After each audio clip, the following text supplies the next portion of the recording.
I'm going to go ahead and start talking to you about edges and structured drawing.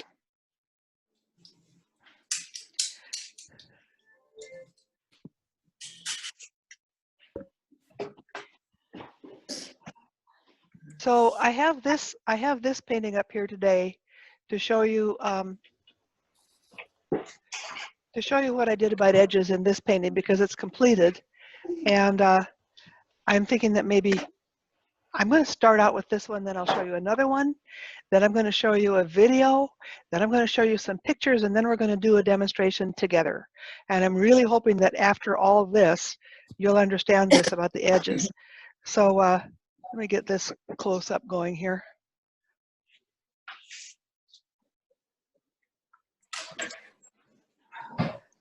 And I'm going to mute everything, get everything quiet.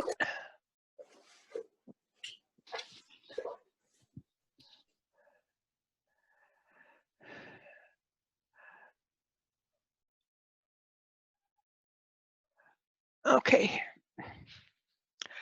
So hopefully this is looking big on your screen.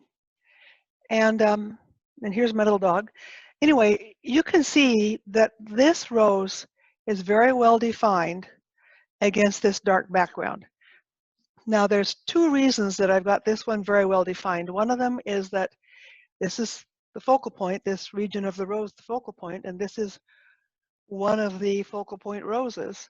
And so a really sharp definition is a good thing to have at your focal point. Another reason this is very well defined is that this is light and this is dark. And that's a good place to have a real sharp edge, is between a light area and a dark area. So I have a sharp edge between the light area and the dark area of my focal point area. Now this one over here, this has a fairly sharp edge along here, but right here, this is a lost edge. Hang on. So this right here, I didn't see this. This was not visible in the setup. This is the light area of this tulip kind of blending out like this a little bit. And this is another way of doing a soft edge. You see I've got it up here too. The light is blending out into the area that's behind it. This whole region right in here is softened quite a bit because the values are the same. They're pretty much mid-tone values, and so that's quite softened. Now I'm going to show you another thing about where you can soften an edge regarding values. Let's see, you see how this bottle, right along here, it's a pretty sharp edge because I've got dark against light. But right here, because there's light on this part of the bottle, you can see that the edge is pretty soft, and in fact in a lot of places it's actually lost right here because the bottle and this background are similar in color, so I deliberately let that blend in together. This area here is completely lost. All of this area, you cannot tell where one bottle leaves off and the other one picks up, and I did that on purpose. When I was looking at it in reality, I could see the difference between one and the other, but I deliberately made this a lost edge, and I deliberately made this a very soft edge right here, and this a sharp edge. Now these are choices that you have to make as the artist. And it's important to do it. You can't just make everything well defined. Here's another example I'll show you. The one that you see now is our demo that we're going to do together. But here's another example of what you can do with edges. In this case, what I want you to pay attention to, this area right here. This is a white bowl. You can see that it's a white bowl, and it has orange accents. This is a dark green vase. You can see that the white bowl in shadow is almost as dark as the dark green vase. So I've got a very soft edge right here between the bowl and the vase. This orange area in shadow and the dark green shadow area of the vase, this is actually a lost edge. I took my brush and actually dragged orange right out to about here. I don't know if you can see it on your screen, but there's orange dragged right out to right about here. And this is something you have to do. We get so much, especially when we've done structured drawing, we really want to try to keep our painting inside that drawing. But now you have to learn where to let the paint extend beyond the drawing. This edge over here, this is a yellow background and this is a green vase. And one of the ways to make it look round, to make something look like it's turning back into the background, is to put the background color along the edge of it and bring it in. You see how I brought the background in quite a bit right there. That helps make it look like it's turning. You see I did that right here too, right along in here and over here. And again, that has to do with value. This light part of the vase is closer in value to this light background. The dark part of the vase is not as close in value to the light background. So right here, I have a sharper edge. And right here, I have a softer edge. Edges are an important part of your planning as you paint, rather than just letting yourself fill in your drawing like a cookie cutter or like a coloring book. You need to think, am I going to blend it a little bit, or am I going to give it more definition like I did here? Even this edge has a little bit of blending right around the edge to make it look like this thing turns back into the background. This is an important thing to bear in mind. You see how this is blended in between the tabletop and the background. See how blended it is here. It's very blended right there. And that's something you probably are going to want to do with most of your tabletops, is kind of blended. So that's that example. Now I'm going to show you something, a little video. Gail? Yeah. Joanne, am I the only one that I'm not getting a big screen? My view is just very, very small. Does everybody else have a big screen on this? You know, of your painting? I think they're all nodding their head. I think that means that they are. Okay, yeah. So I'm doing something. I'll figure it out. Okay. Okay. If you put tap on Gail's photo and look somewhere, you'll see a little like frame icon you can tap on. That'll make it go full screen. I usually don't have a problem with this, but I also have very low bandwidth. Just to let you know, I'll figure it out. It might be because of the bandwidth that it's doing that. Okay. It might be giving you a small image because that's all it can. That's okay. All the bandwidth it has. It's telling me it's very low. Okay, I got it. That's probably Thank you. That's probably it. Hopefully you can get something out of this, because with the still life that you're doing, you really need to understand this. I can see it, but I can't see it well. But it's okay. I'll figure it out. Thank you. There's also, I'm sorry for interrupting, but there's also a little button on I'm using an iPad, and it says switch to active speaker. And so when you do that, like Gail will come up if she's speaking. Well, one thing that I had already done, I had done this. Now that made me look bigger than anybody else. Did it work for you? Yes. Okay. All right. So I'm going back to the regular now, and I'm going to show you this video.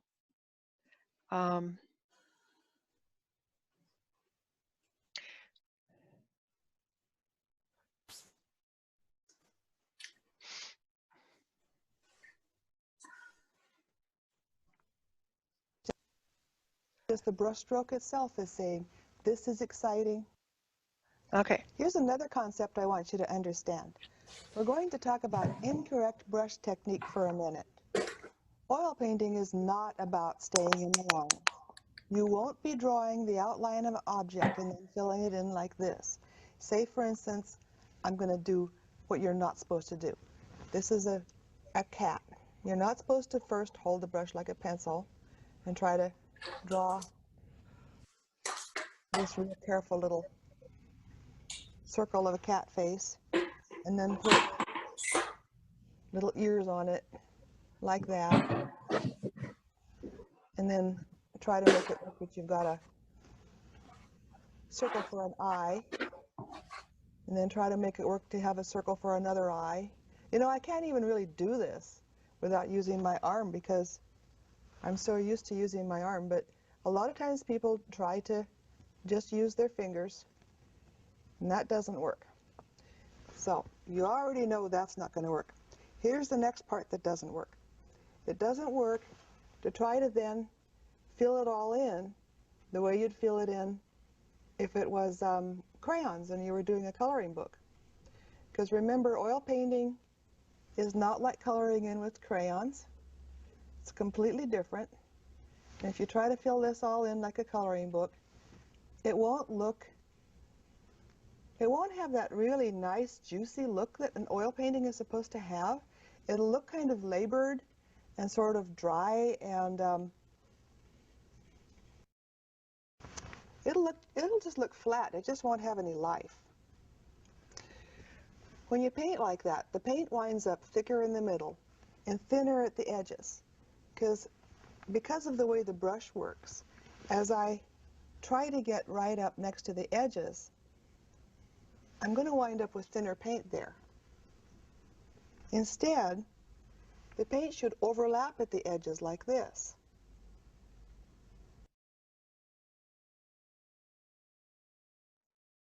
I'll show you another mistake beginners make.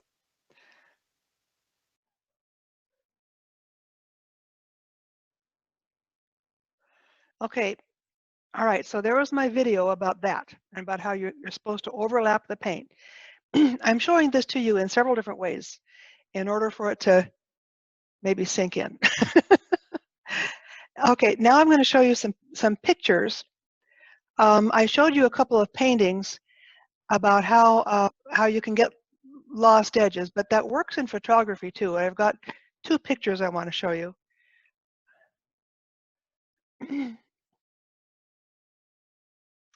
Here's my little dog, Ronnie. Some of you may remember Ronnie. She died last fall. And in this photograph, can you see my cursor all right? Nod if you can see my cursor. Okay, good. In this photograph, you can see that this blanket is red and the couch is blue there. And you know that the red is ending at the blanket and the blue is beginning at the couch, but you can't really see it. It's a little bit fuzzy right there, a little bit out of focus. That's an example of a lost or soft edge in a photograph. And the way we see things that way too. We can't really tell where the pillow ends and the blanket begins here. And then here's another place where the value is similar. The red blanket is almost the same value as the blue stripe, and we can't quite tell where the blanket ends and the stripe begins. This one we can tell a little better. But this one, again, we're back to not being able to tell where one ends and the other begins. Now, since it's a photograph, we're fine with that. We think, oh, well, that's the way things look, because we give photographs a lot of slack. I'll show you another little photograph that this is Ronnie and Zuzu, and you can see how lost edges can happen when something is pale too. It's like the dogs are both pale and so is the sheet. And so you can kind of tell, you kind of know mentally where Zuzu's leg ends and the sheet begins, but you can't really tell. And in the painting, you don't really need to define it any more than what this is, because our minds, our intelligence, our intellect, we're perfectly capable of following this line and then skipping across to that and skipping across to that and knowing that her leg goes across there, even though it's not spelled out for us. And this is part of what's nice about art, is to allow your viewer to get involved in the process. Like, I'm not real sure where her foot ends over there. This is something that we want to try to make sure that we don't hit our viewer over the head with, oh, well, here's this outline that I'm filling in for you and doing it just right. I have a little bit of a thing I'm going to say about dog food. When we first got Zuzu, and this is Zuzu, when we first got her, her breeder was giving her a particular kind of food that she recommended, and we kept on feeding her that food, and she got these stains on her face and on her leg where she would lick her foot because her foot was itching. And we did some research about food allergies in dogs, and we found out that a particular brand of food, Honest Kitchen dried fish, is, if you have a dog that has allergy problems, try that. You have to get it online. Honest Kitchen dried fish, because she does not have any of this staining anymore. So there's just a little aside. Okay, so now we've done that, and it's time for us to do our exercise that I prepared for you. So get your extra panel. I hope you all got my message that you need to have an extra panel. Get that up onto your easel.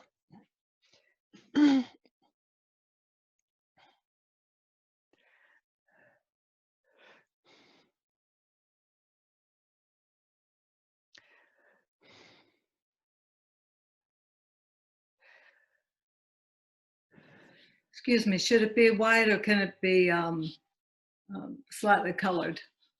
It can be slightly colored. It doesn't really Okay. matter. Thank you.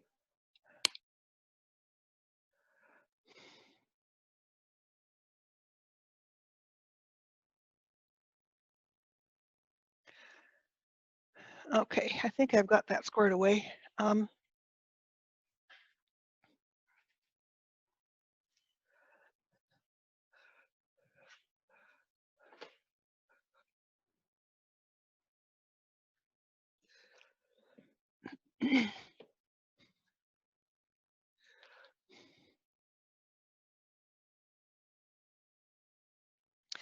Now I did this structured drawing the other day, but I'll go over it again. I'm just going to go over it again and with blue paint so that you can see what's new. We're going to wind up with this thing as a structured drawing. So if you would get brush, let's see which one's going to be good.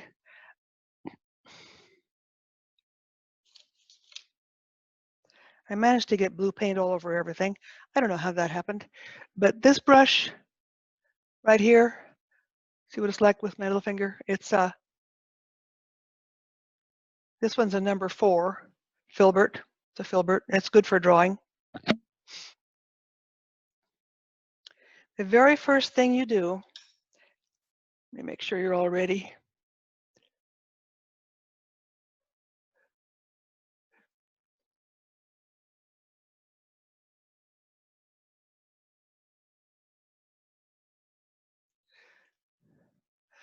Okay, I think you're all ready.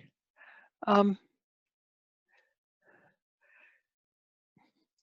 going to load this brush with some blue paint mixed with just enough medium or Gamsol, whichever you want to use, that it flows pretty well. It's not, it doesn't have to be runny, but you don't want it to be real dry either. When you're doing a structured drawing, the very first mark you make, and I think a lot of you remember it, is a vertical mark that goes right straight down the middle of your subject. And you can measure to make sure it's vertical.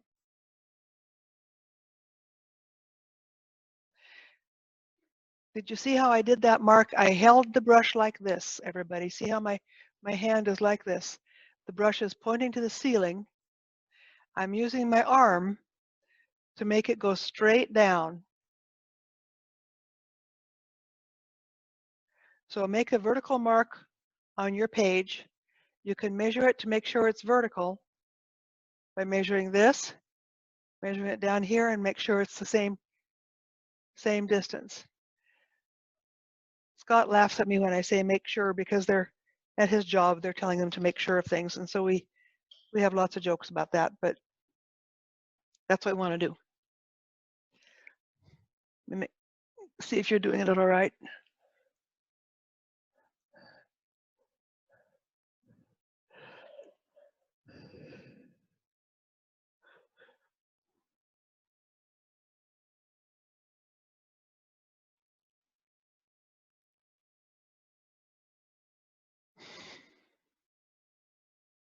There, double check on yours and make sure, check that it's vertical. It doesn't look vertical from here, but it might just be the camera.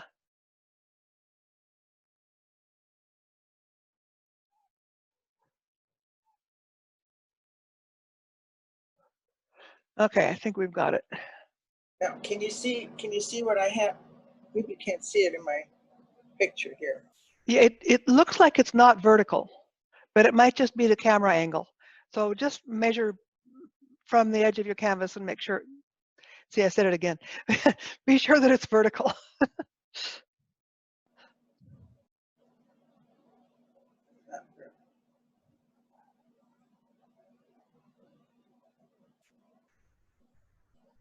Okay, after we get that, I want to make a horizontal mark at the top and one at the bottom. Now this horizontal mark, look at me very closely here. Look at me for a minute, everybody. The horizontal mark does not go across the bottom of this. It does not go across the bottom. Henry, I really want you to pay attention to this. So Henry, pay attention to this. The horizontal mark goes across here. See, here's the bottom. This is where that mark goes across. And if you really want to make certain that it's straight across,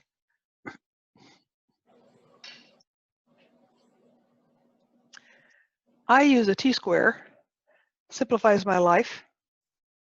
And you go straight across with that line. Now you can see that the bottom of the vase is here, but that horizontal line is above it.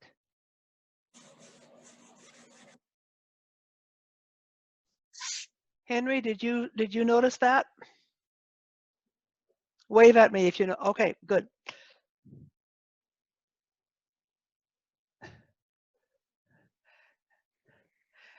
If you don't want to use a T-square, you can do that same measuring thing that for the vertical line and just check that it's horizontal.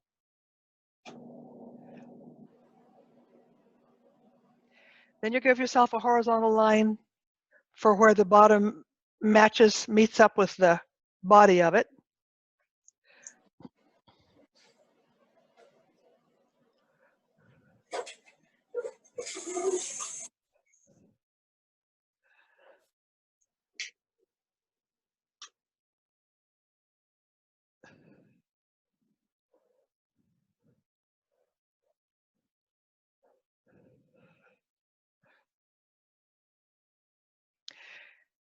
And then give yourself one for the top. Now take a look at this. This is very important too. This horizontal line does not go across the top of the vase. It goes through the diameter. The top of the vase is up here, but this horizontal line is going through the diameter.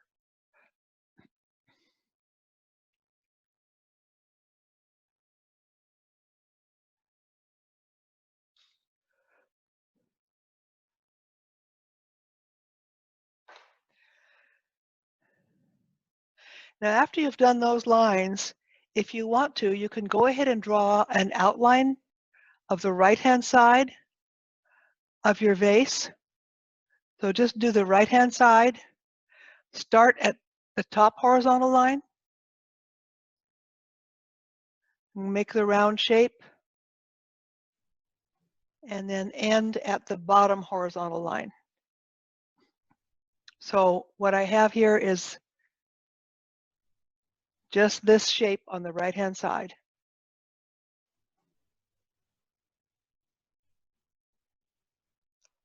Just that, okay?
Now, once you have your shape drawn, what you can do is draw more horizontal lines as guidelines for yourself. Like where you have a big change in direction, like right here, that's a good place for a horizontal line. So you can put one there, right across, like that.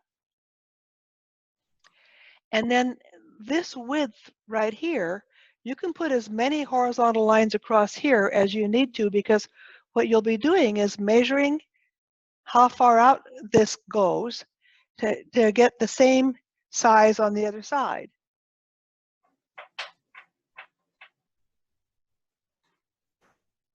So I'll put in several.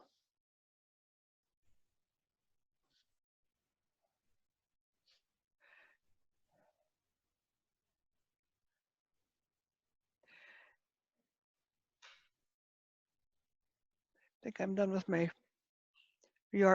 T-square. I'll put this away.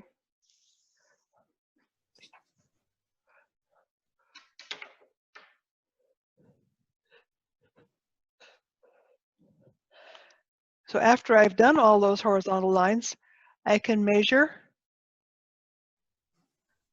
and move it over and mark and measure and move it over and mark, measure, move it over and mark, measure, move it over and mark. So if you wanted to put one here, you could, to make sure to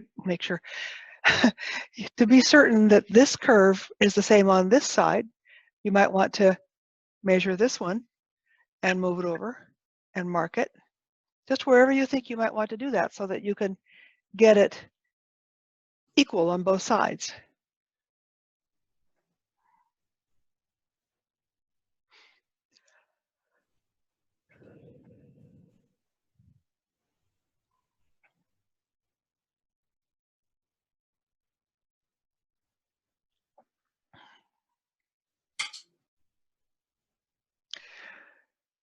I'm just kind of watching how people are doing. When it looks like everybody's ready, I'll go on to the next part.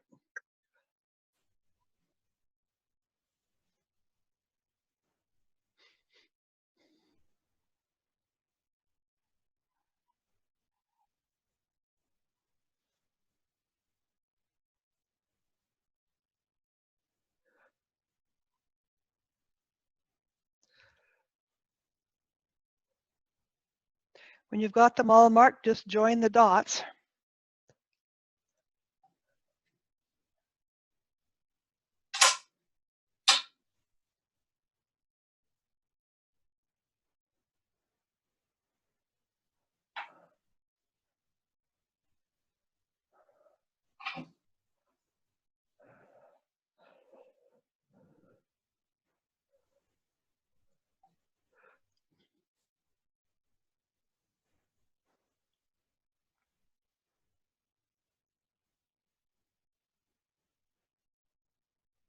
These look good, everybody. You're doing a good job.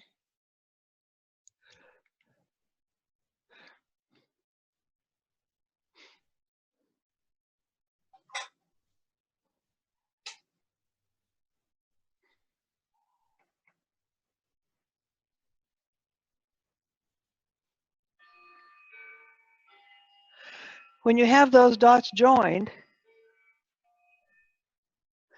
you can erase some of these straight lines, and you can erase that line in the middle. No, maybe not. Just leave that one there for now. But you can erase some of these that you used for measuring. But you're going to keep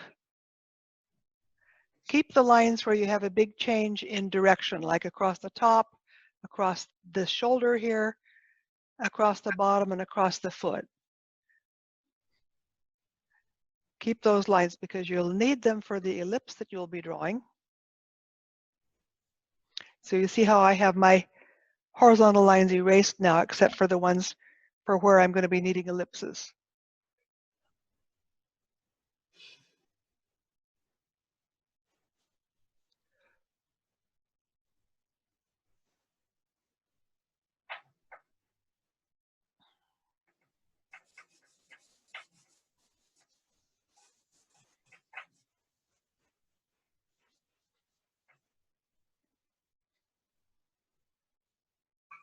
Betsy, can I see yours? Could you lower your camera a little bit so I can see it better? Okay, that looks good. Henry, can I see yours? That looks, but don't get into the ellipse yet. We're not ready to do the ellipses yet, Henry.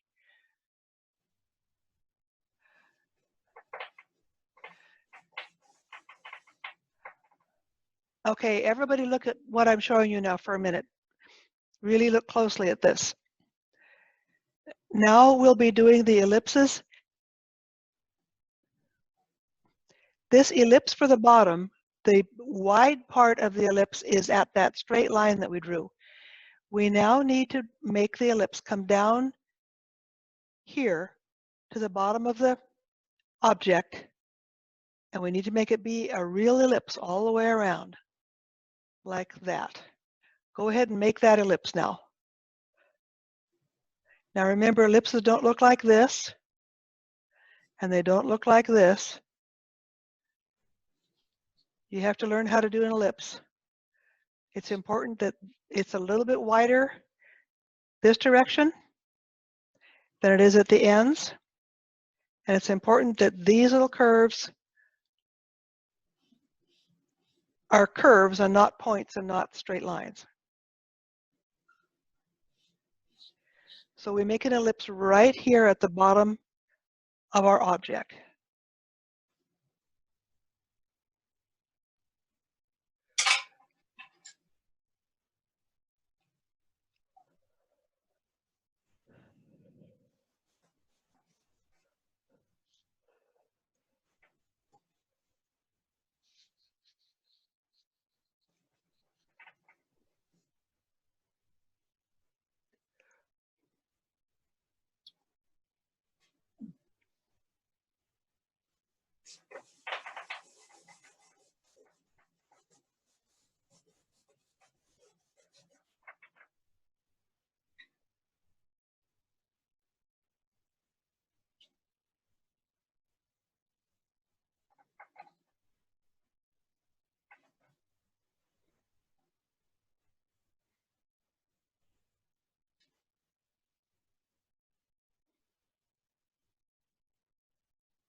Betsy, I can't see anything except your ceiling.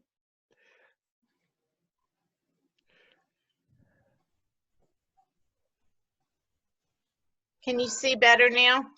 Yeah, that's better. I'm getting some Gamsol to get my take off the lines. Okay. Henry, I can't see yours either. Would you hold it up so I can see it better?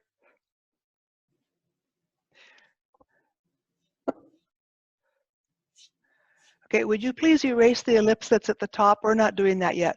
We're just doing the ellipse that's at the bottom.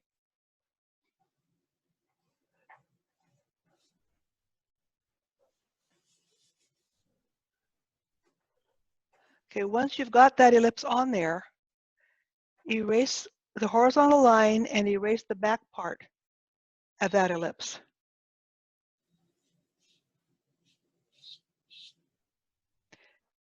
And you can erase the vertical line at that location too if you want to.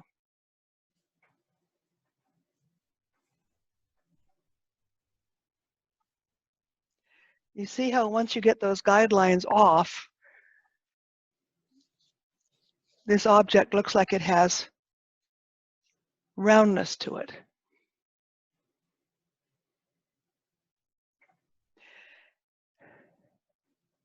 Then you can do the next ellipse.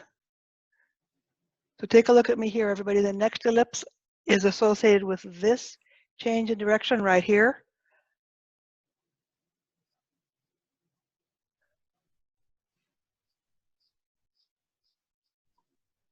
It goes like that.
And when you have that ellipse done, then you can erase the back side of that one.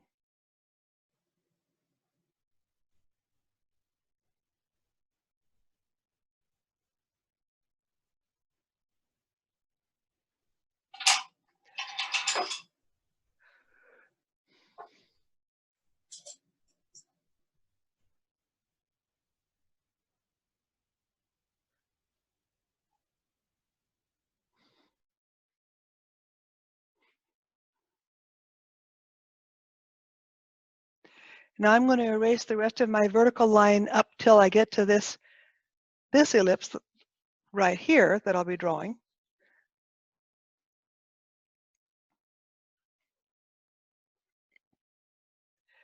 And do this one.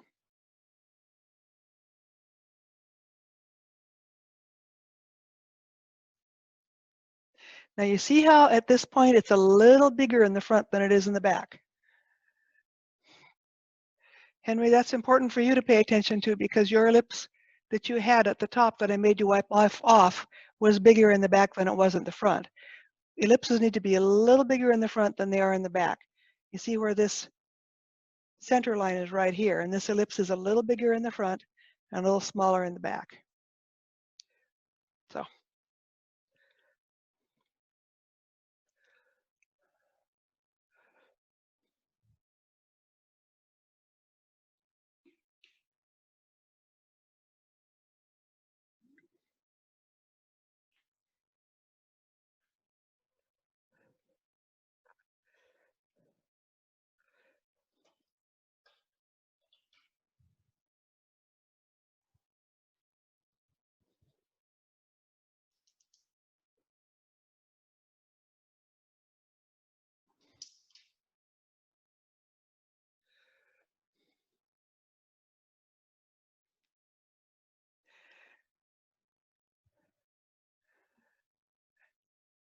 And then whenever you've got that one done, erase the back side of it.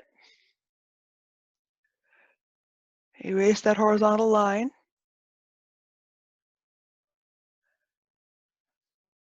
And you can do the one at the top.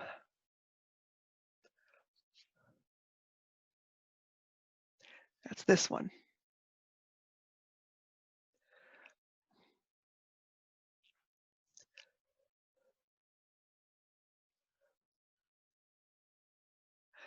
Remember, it doesn't have points on the ends. The ends have to be a little bit rounded. It has to be a little wider in the front than it is in the back. And a little wider at the middle than it is on either side.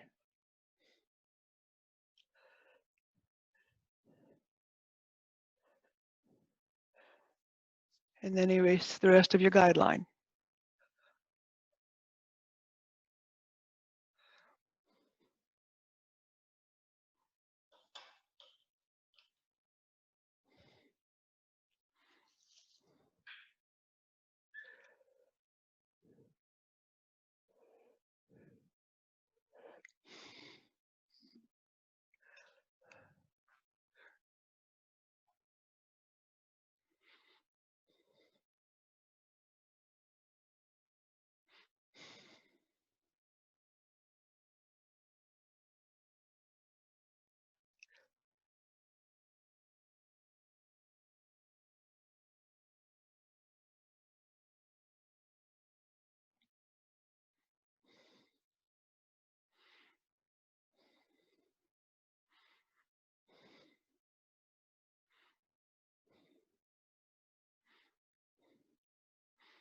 These look good, everybody. Go ahead and erase all your guidelines, Anne. You've got it.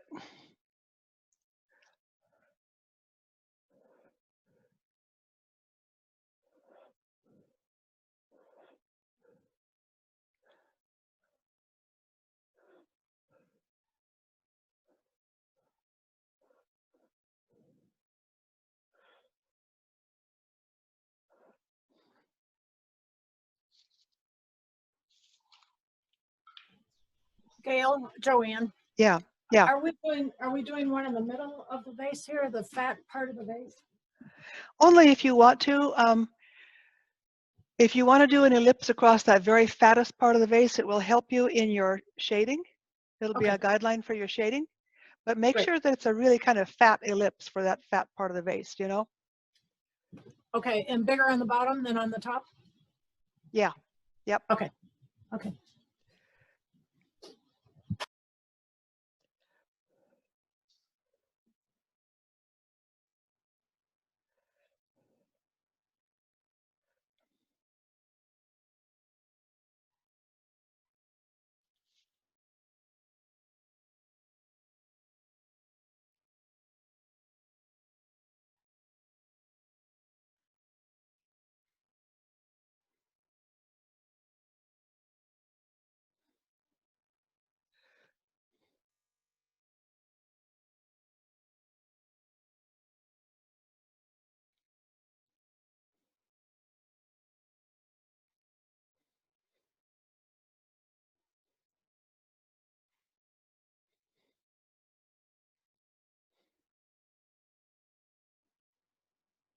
How you doing, Lois?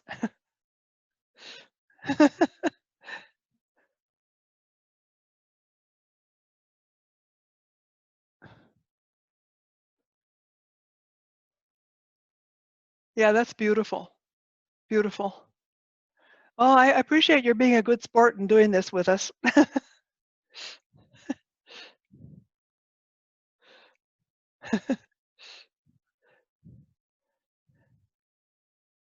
It's always a good refresher for things I've forgotten. And I knew on the Lost and Found Edges, I've forgotten a bunch of stuff.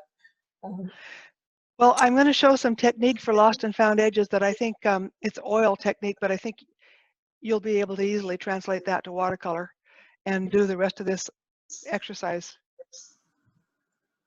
As soon as everybody's done with their drawing, I'm going to show you all about lost and found edges.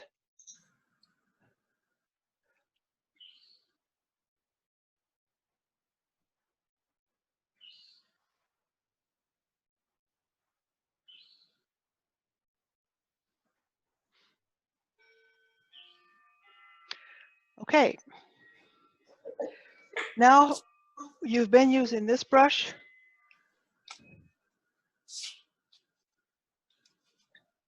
I want you to switch to a big filbert. I'm using this one now for the rest of this.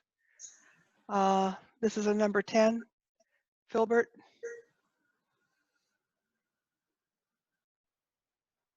So switch to a great big brush, and then we'll start doing the background.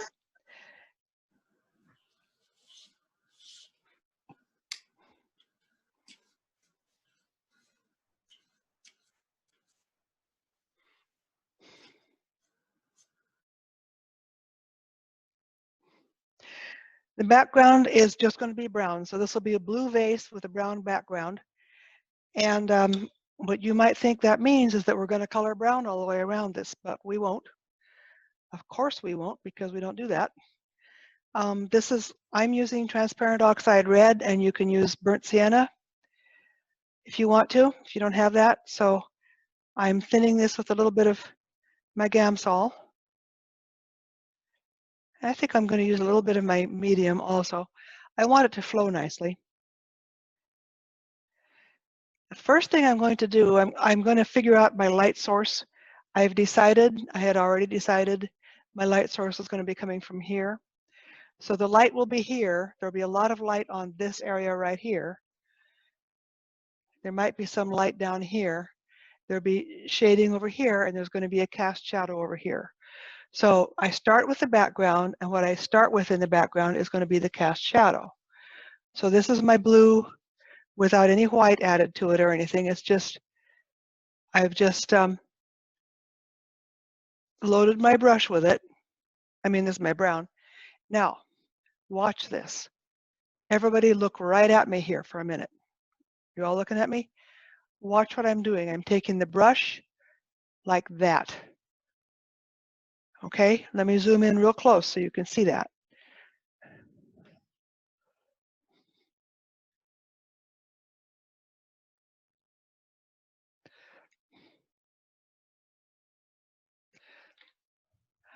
See how I'm bringing this right into this drawing I spent all this time on.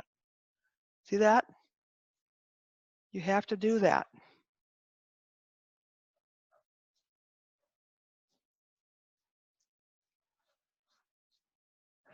We're going to say that we'll say that the cloth is brown too, the surface, the table, whatever.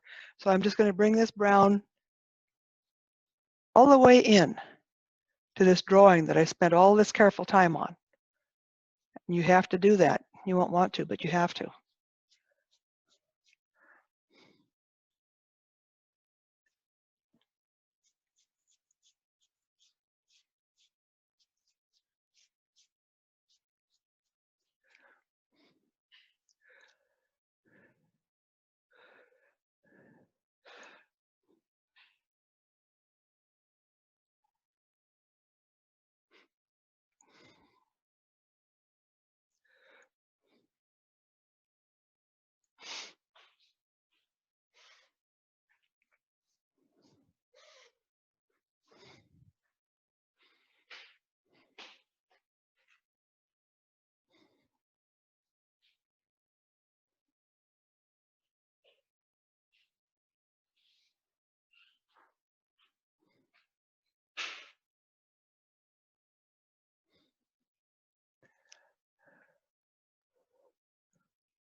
Thayer, bring the brown right into your drawing.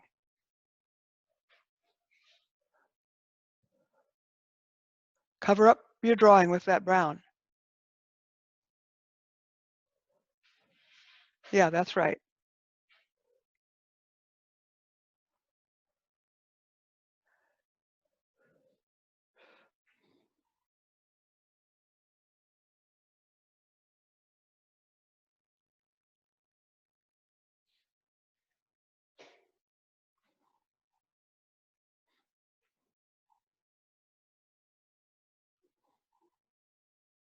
Columba, I can't see your work. Okay, yeah, you're doing it right. Arlene, you're doing it right. Hunter, that's good. Yeah, Anne, you're doing it right. Betsy, you're doing it right. Gail, yours looks good. Joanne, yours looks good. Henry, you're going to have to hold yours up so I can see it.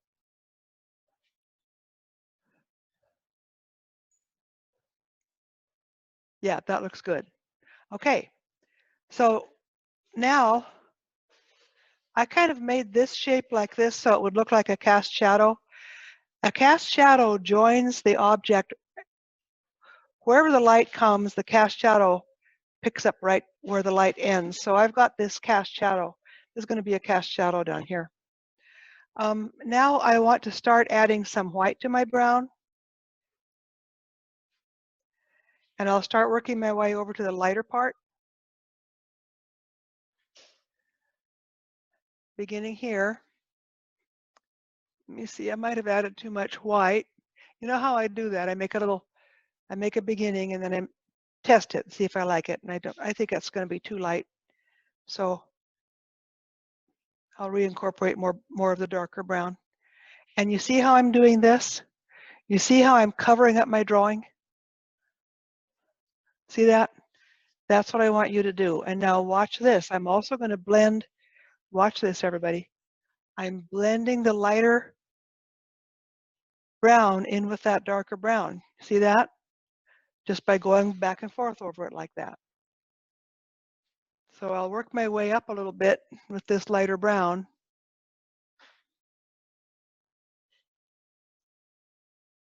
But you see how I'm covering my drawing? This is very important to do. And as it up a little farther, I think I'll let the brown get a little lighter.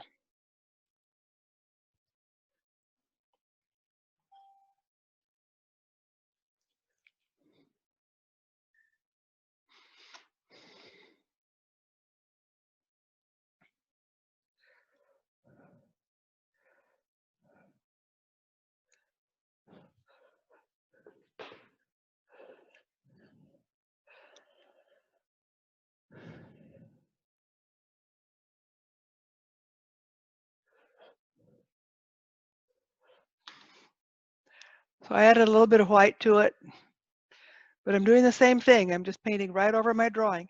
And if a little bit of the blue gets mixed in, that's okay. I want to vary these strokes too. Sometimes you can get bogged down in making the same stroke over and over, and I kind of did that. I'll get this a little bit varied. Begin to work my way over across the top. And again, I'm painting, covering up my drawing. You might wonder why we did this drawing if all we're going to do is cover it up, but I'm hoping it'll make sense. I'm beginning to add a little more light. If I have the light coming from here, I'm just going to have it lighter brown over here and keep on adding more white to my brown. I think it's easiest to just work your way from darker to lighter because once you get white into something, it's awful hard to make it go away. From this side too,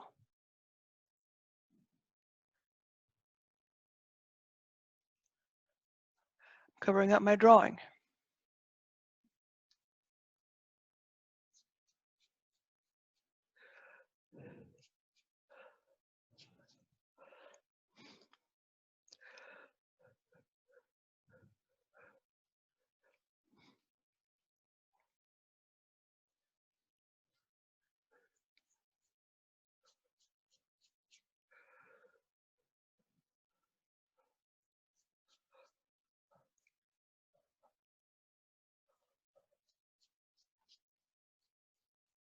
I think I'll have a little bit of this light kind of shining through on this side, just a little bit. So I'll just kind of bring it over, let it come through over there.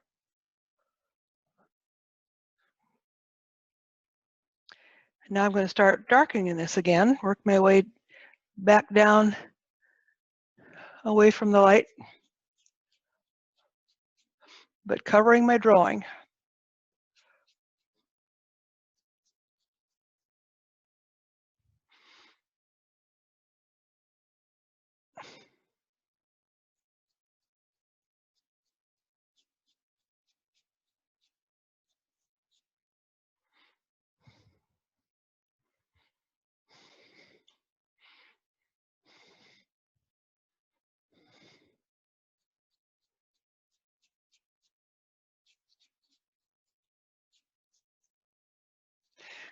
Now you can still see my drawing underneath all that paint.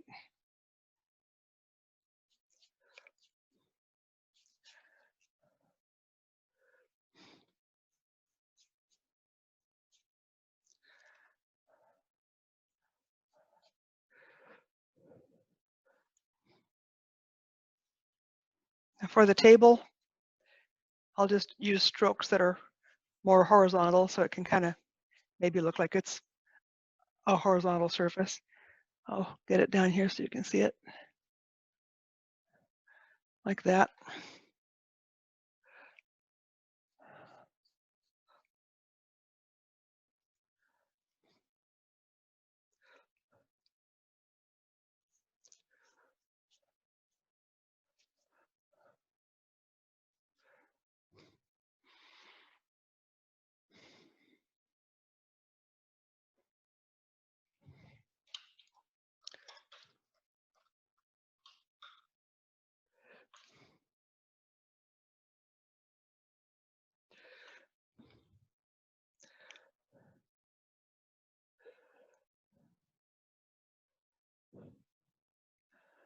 Make sure to cover your drawing.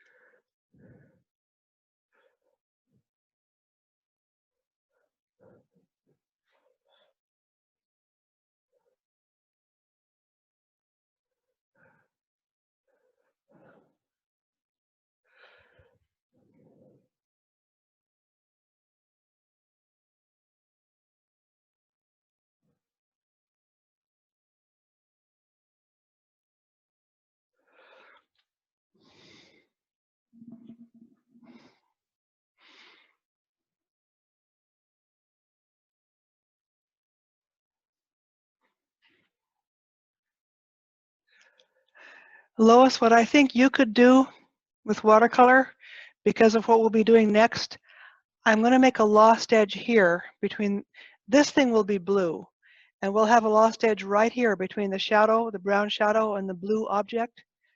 And I'm going to have a lost edge right here between the light area of the blue object and the light area of the brown. So maybe you could do what you need to plan on that.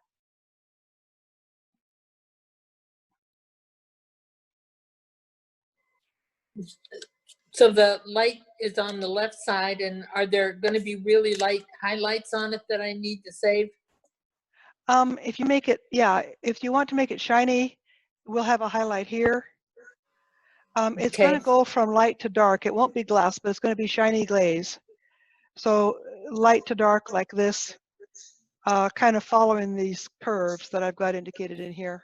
Right. And a lost edge here and a lost edge there is what I'm going for. Okay. Okay, so the upper left, This well, shoulder yeah, okay. right here. Right there will be a loss. So there'll be a really light area with reflection. This will be really pale blue right here, and I want to lose it against Right. the brown. And Right. then a reflection probably right about here. Okay. Okay. If you want to save a little white for a reflection along that rim, Uh-huh. that'd be nice, and maybe something along here. Okay.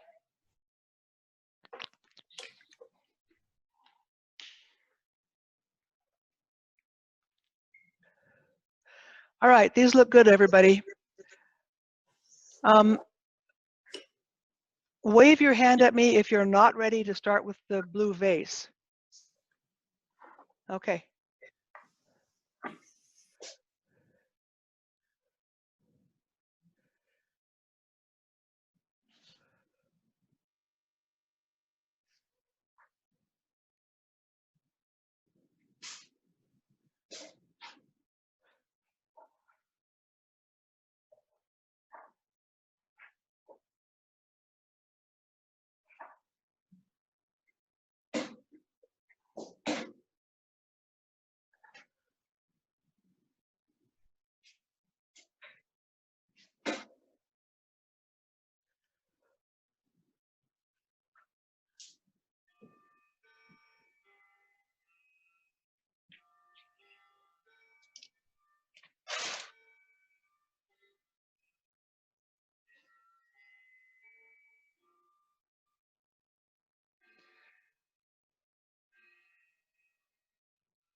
Joanne, you need to erase your guidelines, that vertical line and any horizontal lines you have need to be erased.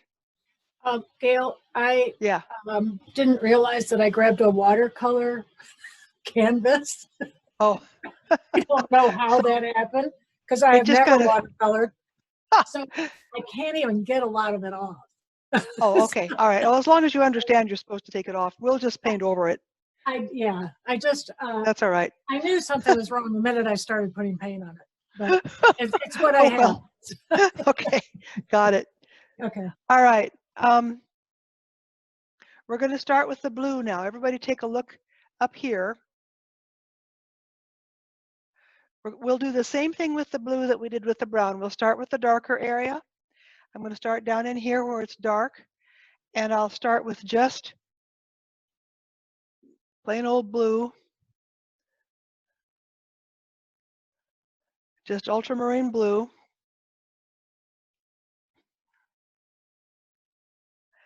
Now watch this, everybody. This is going to be a lost edge. I hope you're all watching. It's going to be dark here, and then mixed in with the brown as we get over here.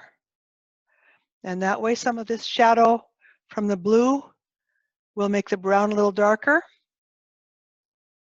I think I'm going to even put on some more brown.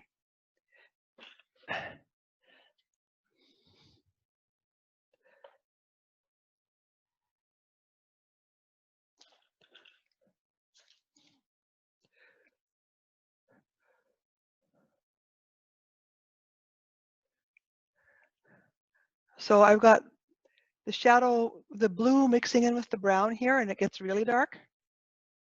And that's a really nice thing for a shadow area to make it rich and dark like that. And you see how you can't really tell exactly where the bottle ends and the shadow begins. Now I'm going to go ahead and draw a bed bug line here so that we know what's going to be happening with the light.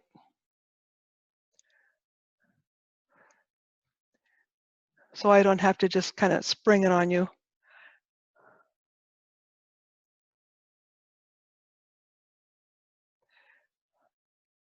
All of this is going to be on the shadow side. So if you do a little bed bug line for yourself, you'll know what part needs to be colored in dark blue.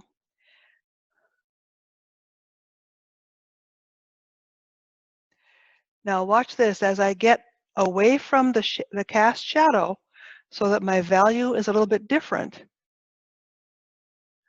I come up to my drawing and I can see my drawing through there, but look at this. I'm going to just see if I can get this way zoomed in.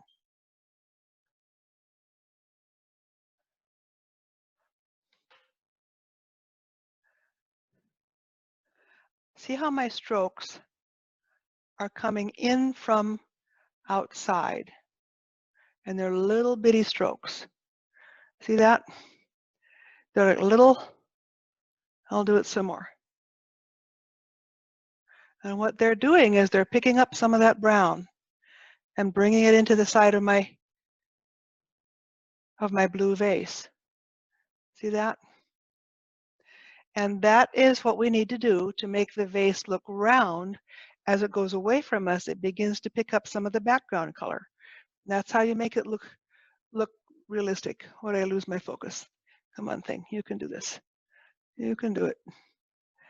Okay, I'll do it up here too. Make little bitty strokes.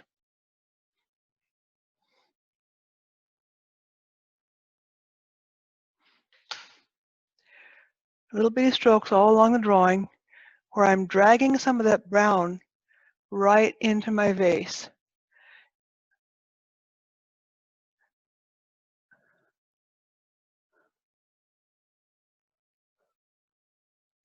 And because I overlapped the brown and covered up my drawing with the brown, that means I have some brown to work with already on here. And that's the point. The point is to get enough paint on there that you can work with it and begin to manipulate your edges. Now after that, I'm going to show you another thing that you will have to switch brushes to do the next thing. So don't try to blend it all, just leave it exactly the way it is when you do those little strokes. And then I'm going to show you something else.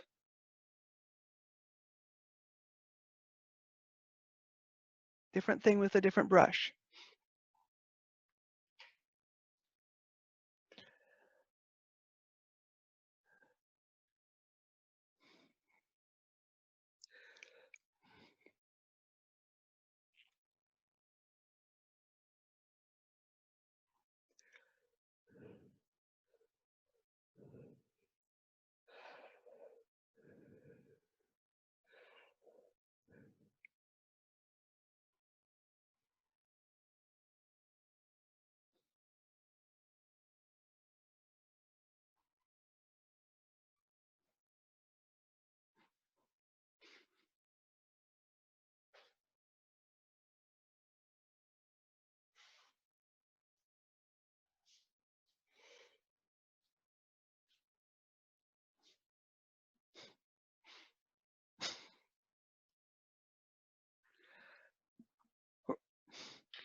We're not at a stopping point.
Lodi, get your blue on there.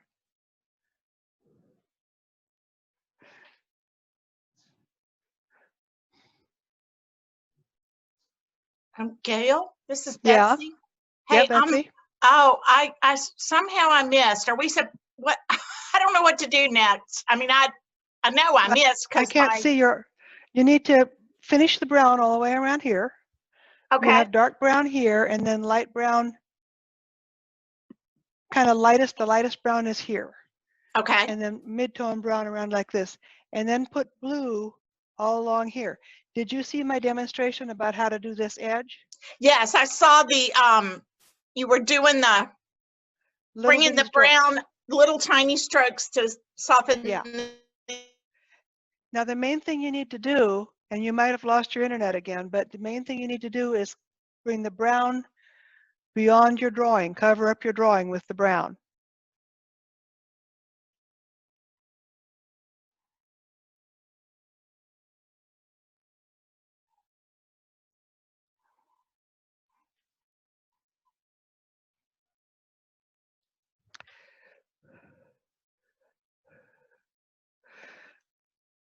Okay, I'll show you the next thing.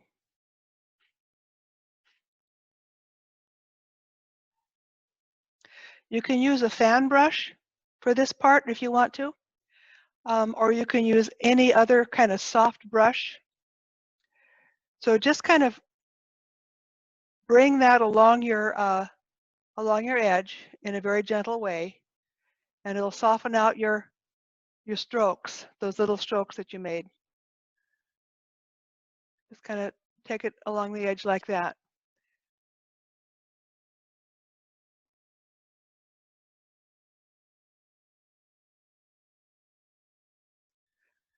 See how that just makes it blend right into your background like you want it.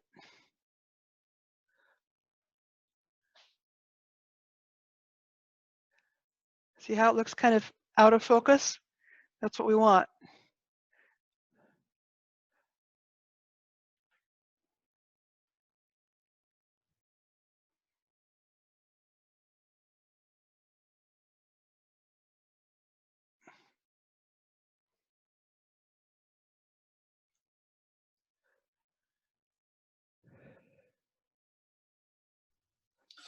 Hey, Gail, Yeah.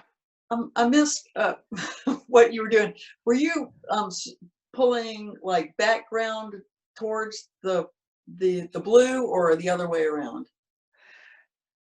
That first thing I was doing, I'll show it to No. you again up here. With It was I was bringing the background into the blue. My strokes went from this direction, from the background toward the blue. yeah, And I wound up with this little edge here.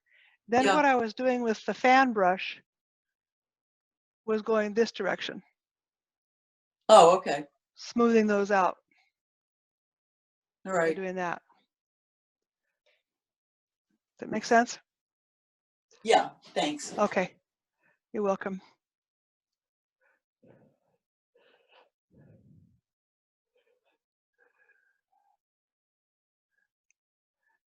Henry, can I see yours?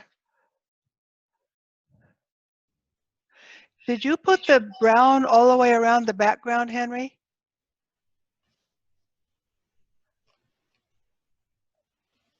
You'll need to, did you paint the background brown all the way around? Because I can't see it.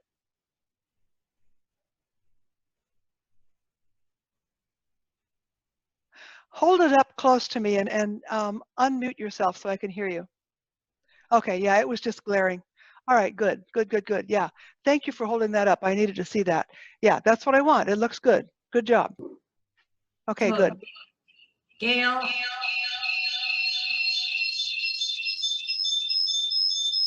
I don't know what that is, but I'm going to mute it.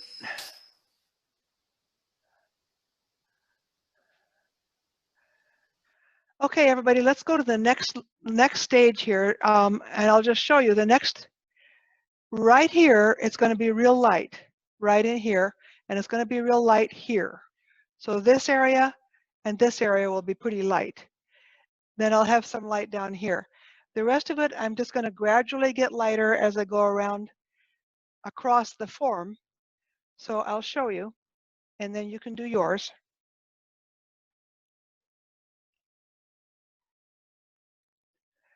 So I added a little bit of white to my blue.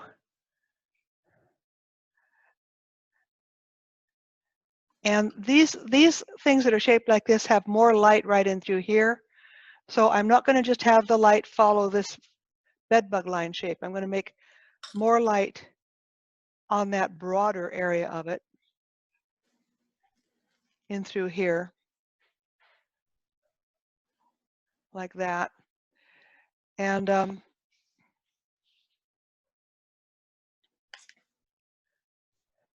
more darkness down in here, because that's away from the light source. And as I get to my edge, I do the same thing I did on the other side.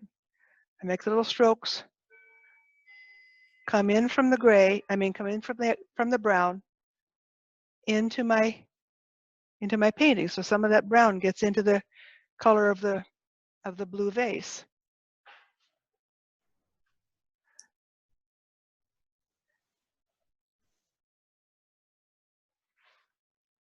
Right at the edge there. You want it to look a little bit brownish right at the edge. So, Gail, Yeah, you are taping this, aren't you? yeah. Wonderful. Scott's got it. Wonderful. So you can see that this is not as blue in through here as this is here. And that's true on both sides. On this side, it looks a little bit brown, a little bit dark brown. And on this side, it looks a little bit light brown. And in the middle here, it looks very blue. And that's what we want. I'll do the same thing down here.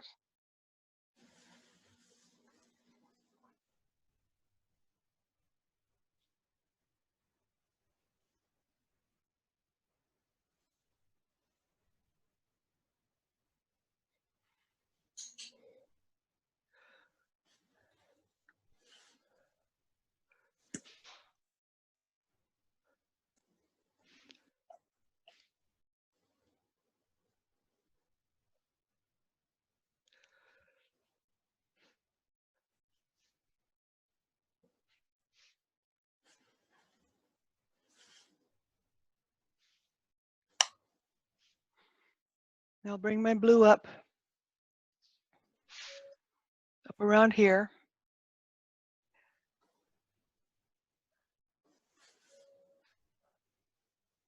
I'm going to lighten this a little bit right here because it's probably reflecting some light from above. And let this darkness kind of come on around in here.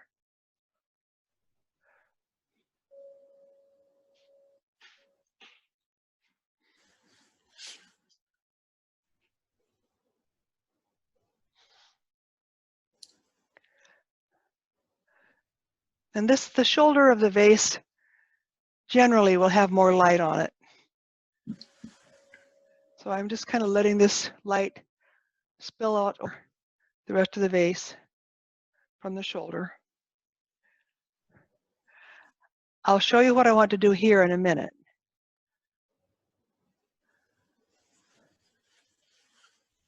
Just try to get up about this far with it, and then I'm going to show you the next thing.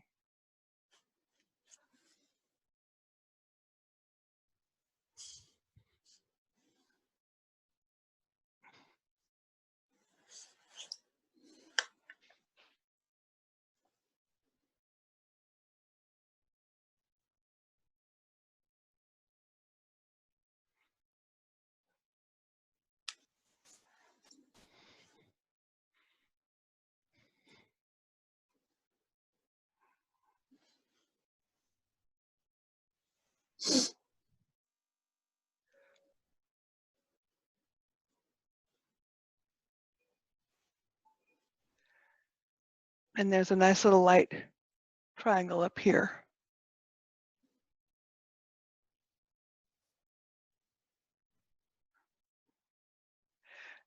Okay, get this far along with it. Don't do this part quite yet, because I want to show you something about that. But get the blue on there like this.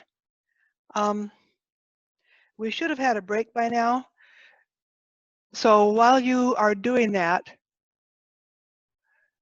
I'm going to take a break for 10 minutes.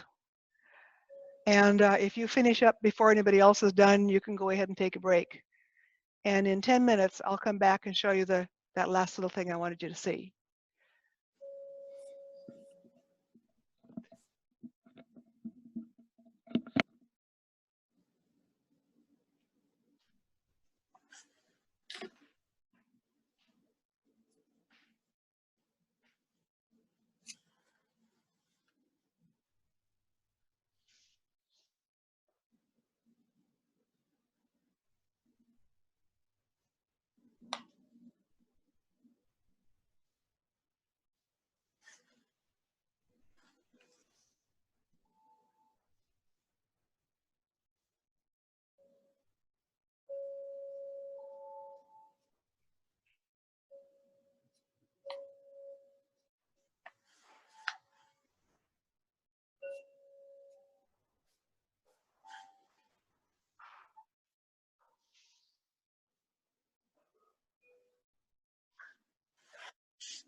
Oh, Lordy.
Welcome back, Betsy.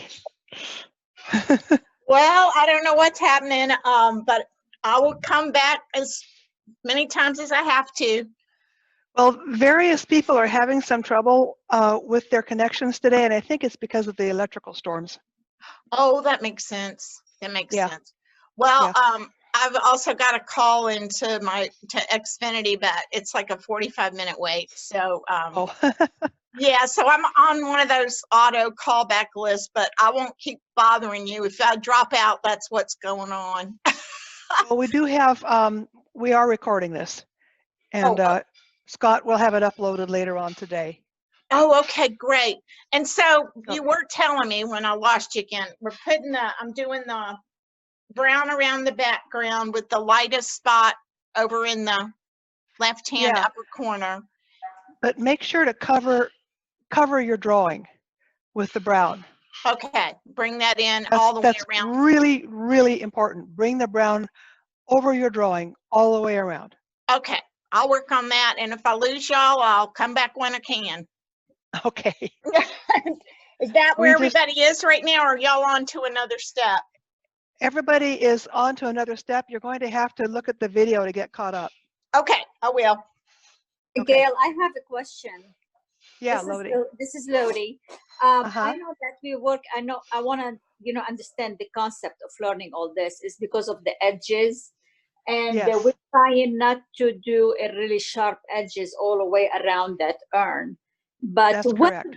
But if this is the urn, and it must be, if you are painting that urn by itself, it must be the focal point is that urn. So why not doing a sharp edges on it then? Well, this is just a study, Lodi. This is not a composition. Oh, I know that, but I mean, okay. It's because I want you to learn about soft edges. If I wanted you to learn about hard edges, I wouldn't be doing this because Okay. everybody already knows hard edges.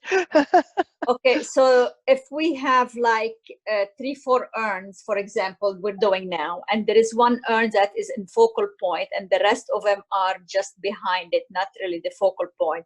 So you will do it just only the focal point is the sharp edge, and the rest will do the soft edges?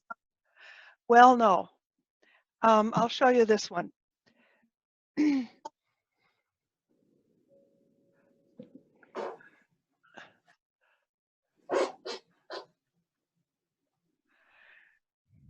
Edges have to do with your decisions about your composition. Mm-hmm.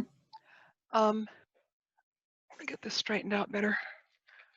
I don't like this stupid thing. In this one, the focal point is in this region right here. Uh-huh. And that does have a lot of hard edges around here. Okay. Let me zoom back a little bit. Whereas there is a bright light, you mean? But like these flowers are all blended together. I didn't try to give them, they have lost edges from one flower to the next. Okay. And there's a lost edge right here because this part of this flower is the same value as Okay. that vase. Okay. I've got a sharp edge here. Yeah. That's a sharp edge. This is a lost edge. See? So it's not just the focal point is in focus and everything else is not. I've got a lost edge right here. This is a lost edge. Yeah, same But value. that's a sharp edge. I see. See? I So see. very often if something is the same value, you'll have a lost edge. Yeah. But So very often if you're trying to show roundness, you want to have a soft edge like what I talked about with these two things. okay. So Remember? basically, even if you have one object and it's the focal point, it depends on the value and how it lays over with something else to determine if it's a soft edge or a hard edge, or you know what I'm saying? Edge. Okay. Yes. Another thing really helps if you're painting from life. If you Yes. squint, Yes. you'll see where the soft edges are and where the lost Right. edges are. It's when Yes. you're looking right at it that you see all the edges and you wind up doing sharp edges. Mm-hmm. But you can also make decisions about your composition based on edges. Like if I don't really want anybody to be looking up here in this corner, so these are all soft edges. Yes. And I have varying soft and hard edges depending on like this leaf is behind this leaf. So this Yes, leaf has a softer edge and this one has a harder edge. Things like that. You kind of have to think about all your edges I see. individually. And it's Okay, all a matter of problem solving as you work through the painting. okay. Well, great, But thank that you. was a really good question, and I'm glad you asked it because it didn't occur to me that people would Well, try to because simplify it in that particular way, yes, you know? well, Gail, I'm trying to make some painting, and recently I made a painting with a tulip and in a picture, putting in a Yeah. picture. And I don't know, you Uh-huh. probably saw that. And that I think I picture did, is, yeah. and that picture is all in a sharp edge. That's why I'm looking back at it and see what I've done. So do you think And I what should you can go? do to change it. Yes, Yeah, and you that's can why I'm paint over gonna that go and back soften and your do some edges.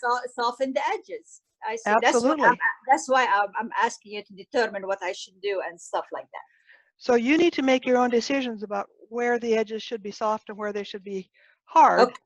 Okay. Just bear in mind that a lot of them should be soft or lost. Okay, got you. So I'm going to soften this, smooth this out with my fan brush right in through here. And I think we're ready to get back to our lesson. Now, everybody, what I want to show you is a lost edge where there's light. I showed you where there's a lost edge where there's shadow over here. I showed you the soft edge where you have roundness to your form. This right here can actually be a sharp edge, and I can go ahead and make that a sharp edge because there's really no particular roundness to that form. And here's what you can do if you want a real sharp edge. Steady your hand and paint this the way you're used to painting sharp edges. Like you all know how to do that. Everybody knows how to make sharp edges.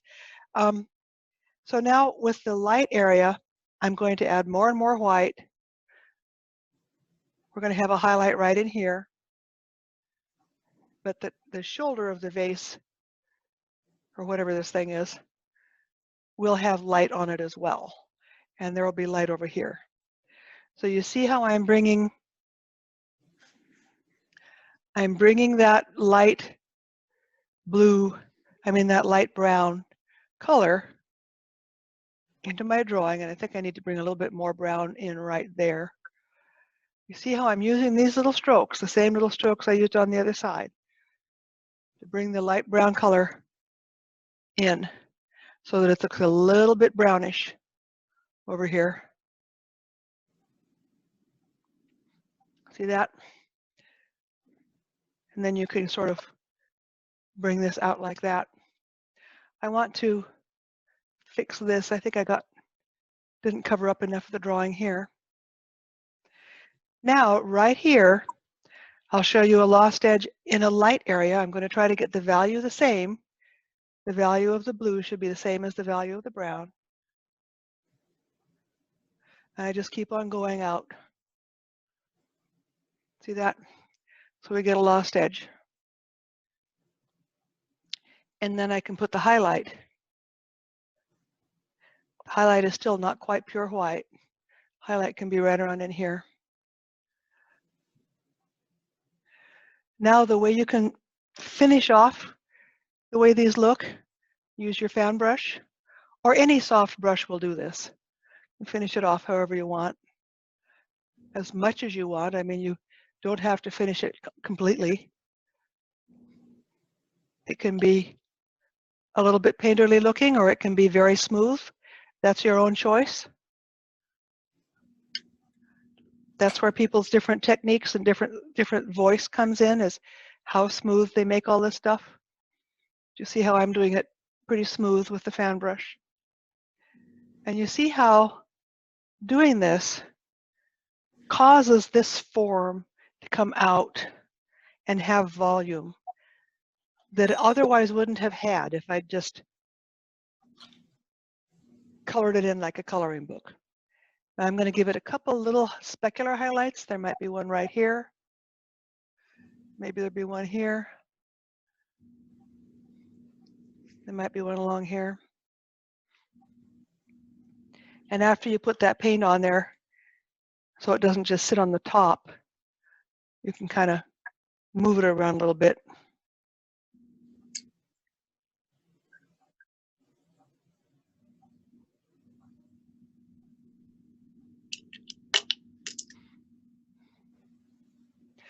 So we just painted this thing out of thin air, and you see how we've created volume, and we've created air.